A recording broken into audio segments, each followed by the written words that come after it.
The 488 has a big challenge, which was how to succeed, be a success after the 458, which has Yes. been one of the most successful Ferrari ever. Stunning. So in order to do this, we could not just evolve the car, we needed to, as Ferrari normally does, work on all the basic elements of the car. So the engine, the aerodynamics and the vehicle dynamics were all completely redeveloped in order to get to this performance. So 488 is first of all a more powerful car. We have 670 horsepower. That's a lot. And 50% more of torque, which is also very important. Sure. This was thanks to the new power unit. We have now a V8 turbo engine, 3.9 displacement.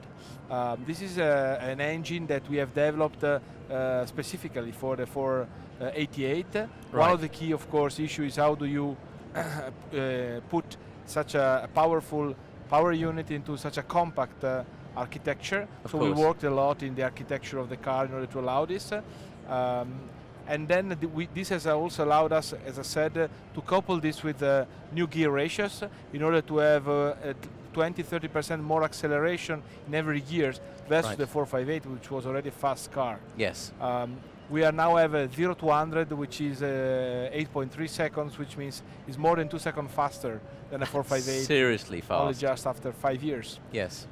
Then, of course, being Ferrari, for us, the challenge is not only the power, but it's how you deliver the power to the road in a emotional way. Of course. The 488 for Ferrari is the most fun to drive and the one which provides most driving emotion to our clients in our product range. So we need to make sure that you feel always in control. You have a very reactive car, stuck to the ground, and that you really feel you are in control and safe on driving it. Yes. So first work was done on the aerodynamics. 488 is the range product car with the highest aerodynamic efficient ever for a Ferrari. We have been doing this using our experience from the racing, not just Formula 1, but also the WEC GT tournament that we have won recently twice with the 458. And the X6 program that we normally develop. So we have probably the highest number of aerodynamic devices and solution on a single car that we ever put. We have active aerodynamics, we have double front spoiler, blown spoiler in the back, and the base bleed effect on the side. So these are all innovations, some of them we patented for this car. It allows us to increase the downforce by 50% and reducing the drag, which is very beneficial for the efficiency and for the performance of the car. Sure. So in the front, thanks also to the double spoiler that we have taken from the experience in Formula 1, Yes. the length has increased by 4 centimeters. On the side, in the rear axle, where we have the intercooler for the turbo, we have a larger width of 1.5 centimeters per side, but overall the package has remained the same. Yes. Now, if we think about the 458, the only thing which stayed is the roof. All the rest has been completely changed. So there are new exteriors everywhere, and every single difference has a functional reason. As I said, if we start from the front, Yes. we have aerodynamic devices at work here. So double spoiler allows a better cooling, but also allows the bottom of the car to be prolonged in the lower part, See down so we there. can accelerate air in the bottom. Under the car, we have some new features coming from the WEC program and the X6 program, which helps accelerate the air and helps increasing the downforce. Always on the front, we have these outlets because we need more cooling, having improved by 100 I noticed horsepower. that. It's very subtle, isn't it? You have Yeah. to look closely at the car to see the differences, but there are. And also quite a you few. would see, probably under the sunshine even better, that is a quite sculptured hood in front that is giving a signal of this aerodynamic flows on the front. We have new front lights, and then we have new wheels. These are the 20 inches optional forged They look wheels. good. They look good. And then we have, moving to the back, another large number of innovation. Of course, lights are different, LED lights. Yes. This is one of the patented innovation. It's what we call a blown spoiler, so the air would just go through here and coming out from here. Inside here there is some devices which helps creating downforce and improve the downforce on the rear spoiler. In this way, we didn't have to raise it, and Yes. so yes, you improve the downforce, but you penalize the drag. In this way, we have found the most efficient solution.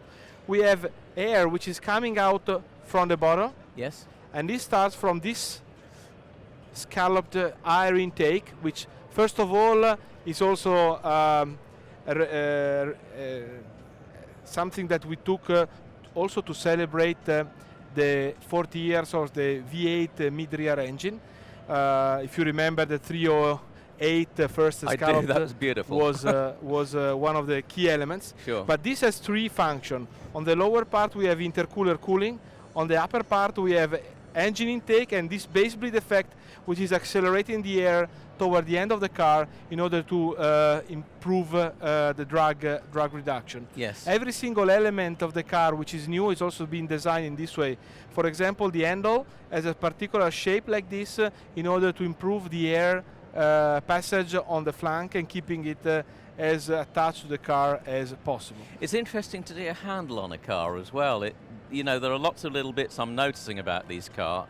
Even this sort of little angle down here. Yeah. It's all very, very subtle, isn't it? So, in summary, I think if you think about the 458 and you think about this car, you probably would still recognize this line, which we kept also being the most, the best compromise in terms of aerodynamic efficiency and space inside, Sure. which has not changed as well. And all the rest has been completely redesigned for aerodynamic reasons. I mean, internally, it's a very comfortable place to be, obviously. It is. In 488, we decided to retain one of the key characteristics of the cockpit and HMI of the 458 in our sports car, which is that we want all the instruments to be cocooning the driver as if he's in a fighter jet. So he, for example, has not to move the ends while driving too much, Yes. trying to keep them on the wheel every time thanks to the commands that we have on the steering wheel, but also the commands, for example, for the two screen has been even more bent toward the driver, Yes. so it's more ergonomy, and you can really have all the controls in a handy way, and you don't have to get distracted while driving, and you can still look in front. It's very, very user-friendly, isn't it? Just looking at it, I mean, this is a tried and tested layout, obviously, so you've followed that through. And again, there's a lot of room inside the cabin too. It doesn't feel at all cramped, does it? Yeah, but one of the key elements of the sports car and the V8 Sport in particular for Ferrari is that we keep a very slim dashboard. Yes. And we separate it from the tunnel. We don't want big screen or anything else in the middle. Yeah. We need to have all the space that a driver and a passenger may need. We have kept the same space for the boot or for the rear bench, so that you can, for example, carry golf bag in the car as you used to do on the 458. But it's more or less what same spirit of the exteriors. The car has been even more streamlined, so it's even sportier now, and a little bit more aggressive with some elements like, for example, this embed air vent, which is now much more integrated. It's very in the neatly dashboard. done. Nothing stuck on, is it? It all the design flows. Sat nav and so on. That's presumably still heads up on the dashboard as such. We have the new generation of the sat-nav that we have now implemented in the California T. So it's our new hardware and software for this, where we have 3D, where we have the opportunity to have updated maps, and this is the new package, the full new package. Fantastic. And I must admit, there's nothing, you know, to dislike about the car. An unfair question, but presumably at some point there's going to be a spider version of this. Presumably. Wonderful. I won't draw you any more on that. Thank you so much for taking time. Thank you.